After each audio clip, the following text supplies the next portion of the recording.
You're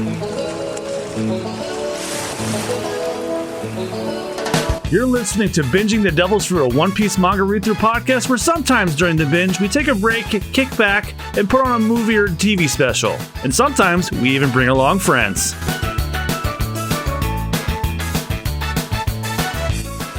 All right, Binging the Devil's Fruit segment for episode 35, the movie 3 review on March 4th, 2024. My microphone's recording. Mine is as well. Mine's good. All right, ready to begin in 3, 2, 1. Hello, everybody, and welcome to Binging the Devil's Fruit. This is episode 35. I'm your host, John Mugiwara Jam, joined as always by my co-host, Jab Peanut. Hey! And special guest who has actually been on the podcast before, but not on the main series, my girlfriend, Christine. Hi. And today we're taking a break from the manga to review the third One Piece movie, Chopper and the Kingdom on the Island of Strange Animals. Ooh, it's been a while since you did a movie review. Yeah, we couldn't do this one because this was the first movie to feature Chopper, and I figured we should do this right after Chopper joins, and that's exactly what we're doing. Like the previous episode, we finished the Drum Island arc, and then I think when the manga or the anime got to this point is when they did this movie. So for those of you that may remember from our previous reviews, the first 3 One Piece movies were double billed with the Digimon movies. And this is the last of those. This is the last 45-minute movie. The rest of them are feature length after this. This was released in Japan in 2002. It was double billed with Digimon Tamers Runaway Locomon. Huh. Runaway Locomon? Yeah, I have not watched Digimon since I was still in grade school, so I have no idea what the hell that's about. It actually performed not nearly as good as the Digimon movie, Oh, but shit, it did make $2 billion yen at the box office. Neat. So Christine, I don't know if we have to do an introduction for you because you were on the live action Netflix series. Mm-hmm. How much? Well, we may as well just ask a couple of questions. Like, when did you first get into One Piece, and how much of it have you seen? Right around the same time as us, I'm guessing. Yes. Yeah, and I think Where I really the only time I really started watching it was when Toonami had it back when it was at like 9:00 at night. Yeah, so when it was airing the 4Kids dub, but then it eventually debuted the Funimation, now Crunchyroll dub. Yeah, like I think it was Alabasta. I think I started. Alabasta was it was the last major arc that 4Kids dubbed, and then 4Kids' last arc they dubbed was the Rainbow Mist filler. Yeah, and so then, I didn't come in for that one. I came in for the other one. Funimation took over for the Skypiea arc. And I think you watched up until Toonami stopped, and Christine, she's never gone on record, but she really likes the Thriller Bark arc, don't you? Do you have to say this for everyone in the world to hear?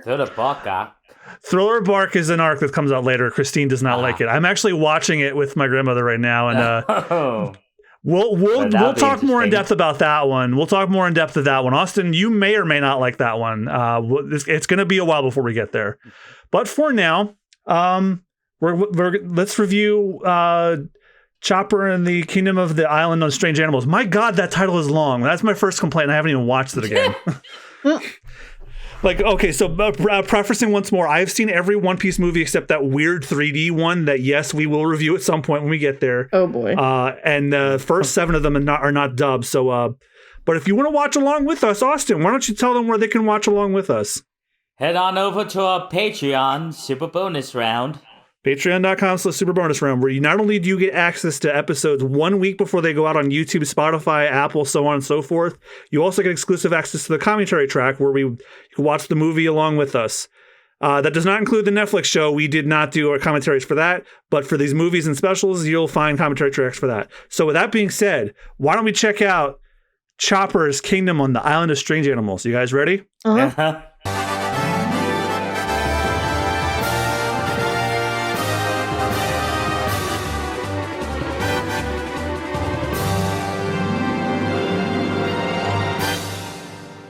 All right, so this is the segment for the review portion of Minions of the Devil's Fruit episode 35 of movie 3 on March 4th, 2024. My microphone's recording. Mine is as well. Well, All right, ready to begin in 3, 2, 1. And we are back. One Piece movie 3 is probably the most boring of them all so far. Yeah. Like, it's not bad, but when you put it up against the other ones we've seen and all the other ones that have come after it, bottom of the rung. What about you guys? I kind of agree. Yeah, After seeing the but, one that after seeing the one that most recently came out, yeah. Yeah, I'm wondering when we'll get a real banger out of him soon. Oh, actually, not that far off from now. Actually, there is one movie. Oh, nice. There is one movie that was never released in America that is real good, and I must have you and Rudy on for. Oh, awesome! It fits the type because when you're done watching it, you will say the name of your podcast. That is your only clue, and for those of you listening that know, if you know, you know. I am of course referring to movie 6. But anyway, that's 3 of reviews from now. Let's talk about movie 3. Austin, you want to summarize what we had to watch? So, Nami takes a little detour to the Crown Island after hearing about a treasure there. But they end up separated by these underwater volcanoes, with Chopper being flung off, and he's crowned the king of the beasts on this island populated by all these weird as fuck animals. They're just little, most of them are just little squigglies if you look at them from far away. Yeah, some of them are thought out and designed, and some of them look exactly like the cows from South Park, right down to the eyes. Squiggly boys. But he's there. He meets a little boy named Mobambi. Mobambi, you were very close. Oh, Mobambi. Oh, yeah. Who hates pirates because his dad was killed by a pirate. And you see like this pirate with like a deep voice who honestly he actually sounds like one of the villagers from Resident Evil 4 axing him up. And then you just see like these silhouettes just like slash at each other, and Jesus, I forgot how hard the One Piece movies can go. Yeah. Like, my God.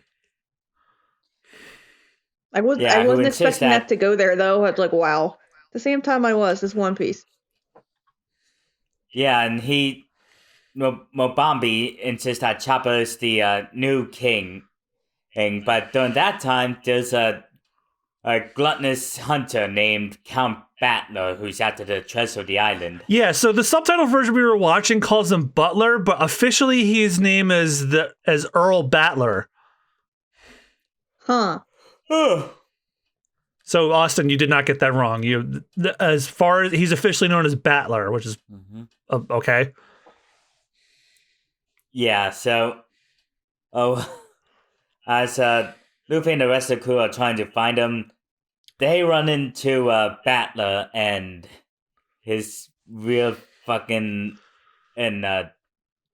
henchman. The big buff old dude named General Hot Dog, and then I forget that his name stupid is General name. Hot Dog. Okay, all right. No, you guys haven't gotten to what's really funny about this. Get this. So the main villain of the movie is Earl Butler. Or Earl Battler, whatever you want to call him, whatever. I don't care. I don't care enough. And then there's General Hot Dog, which is the big muscly dude with the brass knuckles. And then his other minion is like the guy with the makeup and the whip sword. His name is President Snake. Judging by their titles, his minions outrank him. Presidents and generals outrank an Earl. And yet they obey this guy's every command. Okay. Well then. Yeah, so this Battler guy, he commands a bunch of animals with a violin or maybe it was a fiddler. And he's Battler on the roof. God damn it, John. And when we find him, he's just eating a bunch of animal horns he hacked off. Yeah, so they're not pirates, they're poachers. Mm-hmm. Yeah, because allegedly the treasure of the island is the golden horns of the king of beasts. And whoever each will gain the powers of all of the beasts. And he doesn't just like swallow them. Like they set up a table and he gets like mayo, ketchup, and mustard, and like he just munches on these animal horns that he chops off of these animals. Yep. Yeah. So he might be worse than the Trump children. Like they poach, but I don't think that they chop off the horns and eat them, as far as I know. Maybe Eric does. Look at his teeth. Yeah. So Battle of Zeus. Sanji faces off against Snake, who's the womanizer guy with the sword, and which is the only reason they paired him against him, because the entire time the three of us thought, why is the sword guy fighting Sanji, the hand to hand, well, the foot to foot in Sanji's case, and why is Zoro the swordsman fighting the yeah, like he has these big buff ass arms, he's top heavy, but he has powerful kicks. Oh my god! I'm starting to see why Oda started taking over writing for these movies at some point. Yeah. So we found out that Battler is the guy who killed Mobambi's father. And let's see. Mobambi, it tries to fight back, trying to lure him away with the golden horns of the old king who died. Right? I joked that he looked exactly like the Chimera King from Rudolph the Red-Nosed Reindeer. You know, the one on the Island of Misfit Toys. Yeah. You were gonna have to show me that. His head. Austen, keep going. I'll provide the pictures. Yeah, but Battler manages to get his hands on yours and eat him, and he turns into this creature that looks like someone straight out of Pal World. Like I could have sworn he looks like one of those dumbass creatures from that game. Yeah, he looks like the one. He looks like the one from the one that's supposed to be like Raichu and Electabuzz at the same time. Oh my god! In Battle of Zeus, at first, Luffy gets impaled and looks like he's dead at first as he's flung off the mountain. Then Chopper tries to fight him off, even though he manages to just stomp real hard on the guy's forehead, making him bleed. Then Mobambi tries to stand up, and despite Aita being scratched, him standing up to Battler encourages all the animals to come running up in a herd. But just one stop and it causes a shockwave that just makes all the animals fall down, and Luffy, he gets back up, and manages to grab the guy's horns and rip them off, and all of his fur falls off and looks like one of those dehydrated zombie enemies from the 3D Zelda games. Actually, he looked like the thing from the Beneath the Well, but without the blood. the dead hand or whatever it's called? Yes. Then Luffy sends him off with a Gum Gum Bazooka. And then Mobambi's crowned the king of the beasts. I'm going to be the king of the animals. Mm-hmm. And then the Straw Hats just sell off, and it just ends there. Yeah, normally we do like a long summary, but this kind of was like a nothing movie. Yeah. Yeah. Like this movie, I feel like this movie was crafted entirely to capitalize on marketing Chopper as the new One Piece mascot. Mm-hmm. Or the reason why there was little animals around was because it was double featured with Digimon. Maybe. Yeah. But also they wanted to market Chopper, because the other thing too is a lot of the story beats in this, in Austen, since we just finished the Drum Island arc last week, you'll remember that most of the story beats were mirroring the Drum Island arc, which it's like no king does this, and also he beats Earl Battler the same way he beats Wapple, with the Gum Gum bazooka flying him off the island. Huh. Mm-hmm. Oh my God, he does. Yeah, I just showed the picture of the king from Rudolph the Red-Nosed Reindeer. Yeah. And yeah, there wasn't much substance in this film. I mean, at least it was somewhat more memorable than that TV special we watched with Rudy, but that's not saying much. It's also less racist than the first movie. Kind of. Yeah. Just a little bit. There was that part where Usopp was wearing a tomahawk chief hat. I wasn't, no. Oh, God. It was a different time. It was accepted. It was accepted, not acceptable. That's the phrase I use for stuff like that. It's like, it wasn't acceptable. It never was. It was just accepted. Mm-hmm. Yep. Anybody else have any things they want to say before we move on to our categories? Not really. No, I got nothing. I didn't think so. So, as per usual, we have like little categories about how we'll like rate this movie. And the first one is, who was the MVP, the most valuable pirate? And Christine, you're our guest. Who was the most valuable pirate in this movie? I don't think you even have to ask. My son. Chopper, of course. My son. Okay. So that means Austen and I cannot pick Chopper. We have to pick So Austen, you go. I thought Christine was going to tell us why she chose Chopper. She just said that she doesn't have to. So. Oh, okay. Little MVP. Yeah, that's why. That's a good reason. Okay, so my MVP is Luffy. I mean, even with the guy's horns being scalding hot, he still grabs onto him and rips him off. He literally rips the bones out of his head with his bare hands. Yeah, holy shit. Fun times.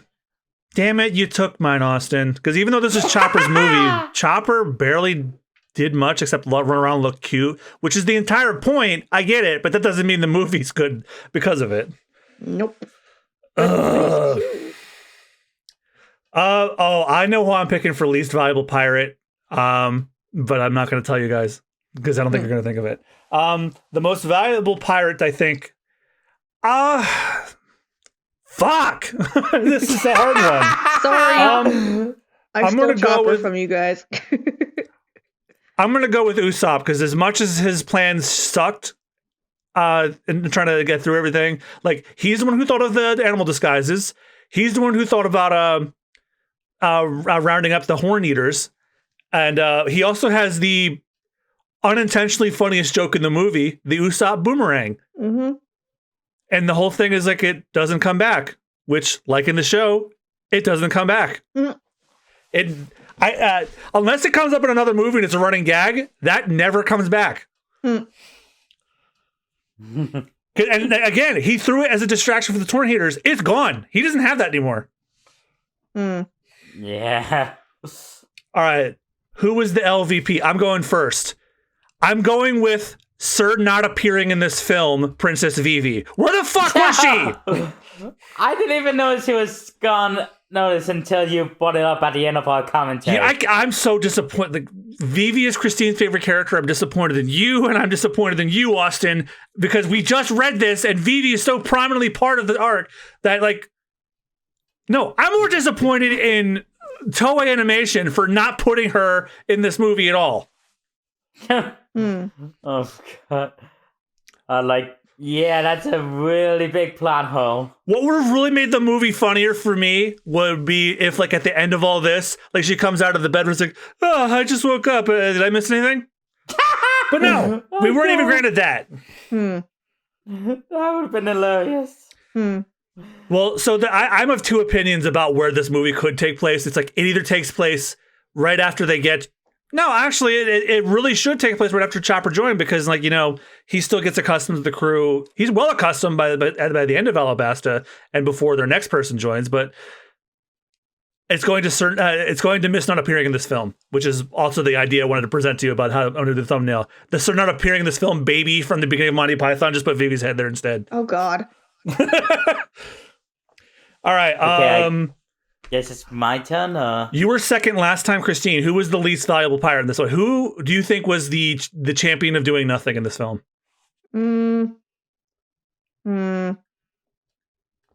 Luffy. What? Oh, really? He sat around 8. But he beat Butler. He ripped his skull out. Oh, wait a second. I'm sorry. Yeah. Hold on. I mean, to be fair, in the first half, he really did nothing. But he picked up his weight at the end.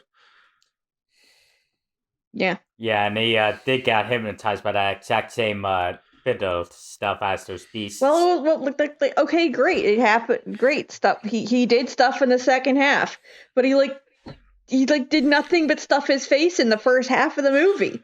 You know what? I kind of, up until he fights, he basically does nothing to help in the aid for Chop. No, he did try with those terrible rock drawings he had. They were bad, but God, he tried. Very hard though. He did his best. Yeah, I know. That is his best. He's a skilled fighter. That you tried Luffy. bad. Yeah, there you go. But yeah. I don't know if I want to give it to him or not, but your vote is your vote. I disagree, but your vote is your vote. I don't know if I want to actually give it to him or not, but like I mean it's your vote. I can't tell you what to do. I mean, to be honest with you, I have my thought about it, but I can't tell you what to do. I mean, to be completely honest with you, I mean, yeah, you know what? Yeah, I'm gonna, yeah. All right, you're locking in Luffy as your least valuable. Okay, that's the first time I've ever heard somebody nominate the same character for least invaluable. So you know what? I'll allow it. Austin, who was your least valuable? My least valuable would have to be Nami.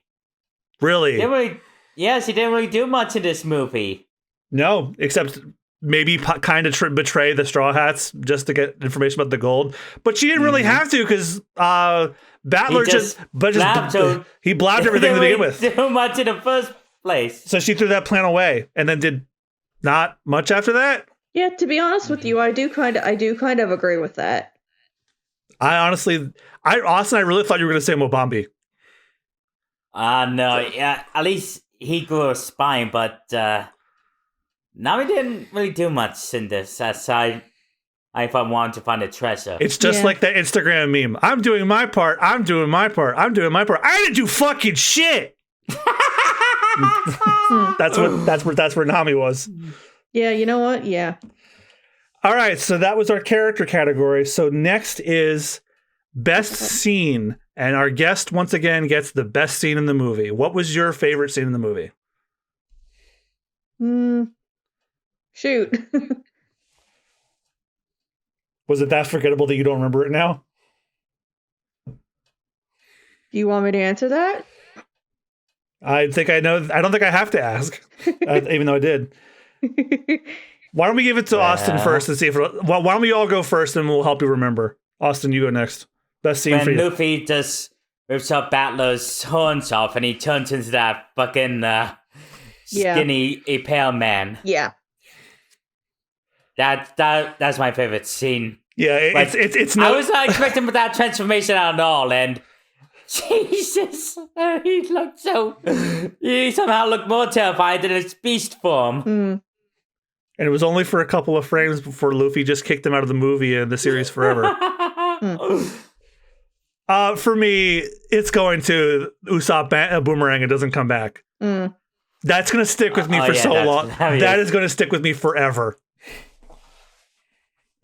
For me, it's probably the scene where everybody everybody's eating and then Luffy's just like... Luffy's already fat and they still have food. That's why I was like, calm down. Believe it or not, he can eat food faster than that. Wow. Okay. Next is the worst scene. What would we say is the worst scene in the movie? Shoot. I don't know.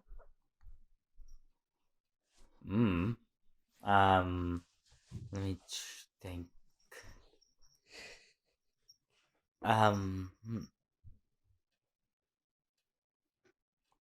Oh, fuck me. I'm going to go with them showing the animals being mutilated from their horns. Oh my when god! No, no, and no, then no, he- no, no, no, no. Oh, and No, then he, thank you. Yeah, I'm like I was gonna go with Yeah, him that eating was- them like with like ketchup and mustard, but no, like the mutilation of the animals, like that was a bit much. Mm-hmm. yeah, that was gross and. Fun Fuck! Why times. didn't I think of that? Because I gave you an opportunity, you didn't take it. Yeah, my brain was slow.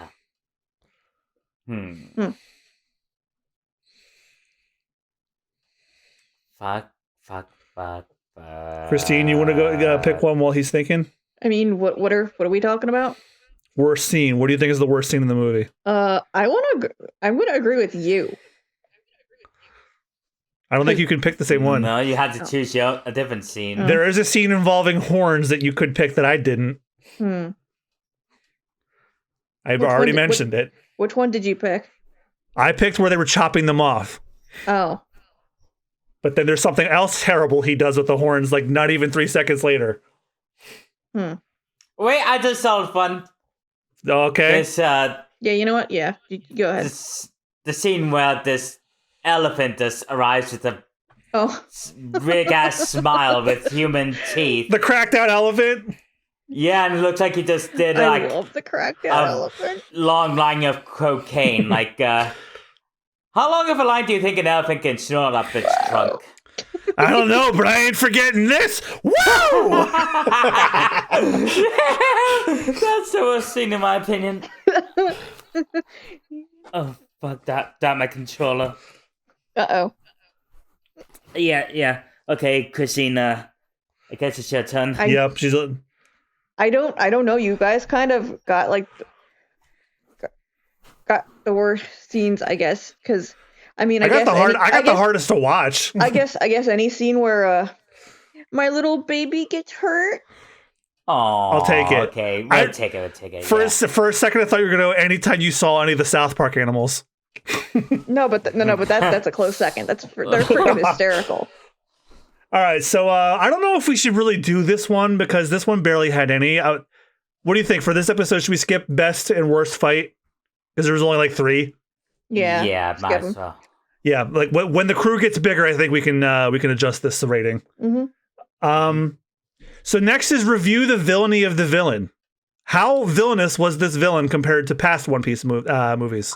Let's see. I would rate him a Clayton from Disney's Tarzan out of Craven the Hunter. Wow. Yeah, he's not even a pirate. He's a fucking poacher. Mm-hmm. And he's a blabbermouth that he's like a deliberate parody of villains who explain their plans. Hmm. Yeah, I'm honestly gonna give him a Trump children out of Clayton. Wow. Because you don't know that the Trump kids are poachers? No. Yeah, they are. Yeah, like the assholes who would just cut off an elephant's tail. And they hunt lions too. Oh. What about you? I don't know. You can make up a score like we just did. So like movies Or you that can give them came, a real one. I don't care. movies that came before this. I didn't watch any of them. So, or you could just rate them as you see them, or you can compare them to other One Piece villains. It doesn't matter. Yeah. I mean, I kind of didn't really like them. They were just stupid. That's fair. Yeah, they were probably just stupid, just like the rest of the movie. Yeah, they were probably a bigger joke than the fucking movie 1 villains. Mm-hmm. Honestly, Austin, do you think these are the worst One Piece movie villains, or do you think 1 and 2 are somehow worse? So far the worst. Yeah, okay, well, so far these guys are the bottom rung. And I don't think we really need to do this one because we were talking over it, rating the opening and ending. I don't remember the ending at all. We were talking over it. Yes, we were. Yeah, I don't. I'm gonna give it a 1 just because I feel bad, but I can't. It didn't catch my attention. Yeah, I'll give it a 1 as well because it's not memorable. I didn't even hear it because you turned it off shortly after the credits started. Yeah. Well, no, we were talking. I was talking about the massive plot hole about. Oh yeah. Yeah. By the way, in the review, the certain not appearing in this film. Vivi's not here. She no longer exists. But she had. But if this is supposed to be considered canon, she's still on that ship. Unless she took a nap. Like there's only two explanations behind where this takes place. One I just told you. The other one I can't tell Austen yet. Okay. But yeah. So with that being said, I think it's time to give this our official fruit score. So what would everybody rate this One Piece the movie 3, Chopper's Kingdom on the Island of Strange Animals? Christine, you're our guest, so you're going first once again. How would you rate this movie? On a scale of 1 to 5. No, it can be a made up score too. Remember you did like cultural appropriation out of racist for the first one. Well, I'm gonna do a real one. I'm gonna say 2. A 2 out of 5? That feels generous somehow, but okay. It's not. I didn't like it. Listen. It would have been a 0 without Chopper, I guess. Anything over a 3 out of 5 is better. Is good. Three is like mid. 3 is mid. Terrible, but it wasn't terrible, but it wasn't super. Okay, it was terrible, but whatever, whatever. Yeah. Austen, your score for this film? I give it a Nickelodeon's Barnyard out the Lion King. Wow. I mean, that's pretty good. Yeah. All right, let's see. Maybe the lowest you'll get from me is a 1.5. Maybe. Out of the 13 or 14 movies that One Piece has, and there are some serious bangers coming up. This is really among the bottom 3 or 5. Like this, like again, like I said earlier in the review, this literally was made just to market Chopper. And I could tell that was the only thing they had on their mind, because I will stress one more time. A massive plot hole is in this movie with a major character who is traveling with the Straw Hats is just not fucking here. Yeah. I don't know if they cut her for time or if they just simply forgot, but it doesn't matter. It no longer makes any goddamn sense. Yep. So I am giving this movie a 1 bad fruit. I'm giving it half a rumble ball out of the Jungle Book. That's it. I'm locking it in. I'm not thinking about this movie anymore. In fact, when I'm done recording this, I'm going to stop thinking about it. I'm going to forget this movie entirely. Yeah, same. I don't. I thought the TV special was forgettable. Well, don't worry, Austin. If memory serves, the next movie we're gonna do is so much better than this one was. Like that's. Oh, thank God. The next one is when they go full theatrical. I have not locked in our guest for that one yet, but it is a guests plural that have expressed interest in being on the podcast. I might bring them on for that. Oh, awesome. So don't quote me on that just yet. I have not finalized it. Plus, we have a long arc to get through first. So that being said, thank you guys all so much for listening to our review of One Piece the Movie 3, Chopper's Kingdom on the Island of Strange Animals. I finally got it right. Thank you guys all for listening, and thank you to my girlfriend Christine for joining us. Aww.